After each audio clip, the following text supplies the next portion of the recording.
ஹாய்ங்க, எல்லோரும் எப்படி இருக்கீங்க? நல்லா இருக்கீங்களா? இன்றைக்கி என்ன சமையல் பார்க்கலாம். என்னோடய லஞ்ச் பாக்ஸுக்கு என்ன எடுத்துகிட்டு வந்தேன்னு பார்க்கலாம். சுட சுட சோறுங்க. ஹாட் பாக்ஸுக்கு மாற்றும் போது என்னோடய டிஃபன் பாக்ஸுக்கு போட்டு வச்சிட்டேன். இது நேத்தி கரைச்ச பிரண்டை துவையல், அப்புறம் கத்திரிக்காய் போட்ட பருப்பு சாம்பார் வச்சுருக்கேன். இந்த சாம்பார் எப்படி செய்கிறதுன்னு வீடியோ ஷார்ட்ஸில் போட்டிருக்கேன், பாருங்கள்.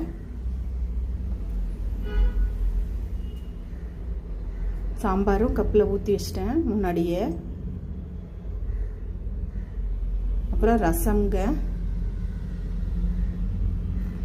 தயிருங்க, வீட்லேயே பெற ஊற்றின தயிர்,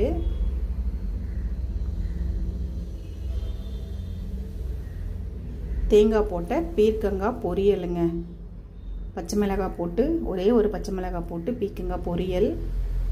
அப்புறம் எனக்கு இன்றைக்கி ரசம் எடுத்துக்கல, தயிர் தான் எடுத்துகிட்டு போகலான்னு. இதுதாங்க எங்கள் வீட்டு சாப்பாடு. என்னோடய லஞ்ச் பாக்ஸுக்கு இதுதான் நான் எடுத்துகிட்டு வந்தேன். நீங்கள்லாம் இன்றைக்கி வெள்ளிக்கிழமை உங்கள் வீட்டில் என்ன சமையல் செஞ்சீங்கன்னு சொல்லுங்கள். நீங்கள் சாப்பிட்டாச்சான்னு சொல்லுங்கள். வாங்க சாப்பிடலாம்.